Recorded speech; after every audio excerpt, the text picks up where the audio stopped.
बुनियादी मसला हमारा यही है कि तंबाकू को अभी तक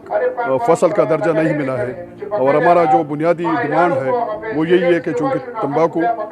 हमारी ज़राअत है, हम ज़री ज़मीनों में उसकी काश्त करते हैं, तो हुकूमत और मुताल्लिका इदारों से हमारी यही डिमांड है कि तंबाकू को फसल का दर्जा दिया जाए, और कि तंबाकू के लिए मौजूदा जो अखराजात है उसके तनासब से रेट्स का ऐलान किया जाए,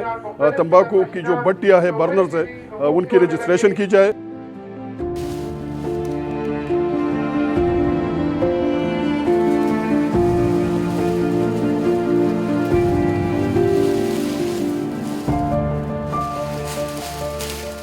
कि इस वक्त हमारे लिए ये कैश क्रॉप बिल्कुल नहीं रहा है। हमारे लिए कैश क्रॉप इसकी बजाय अगर हम मौजूदा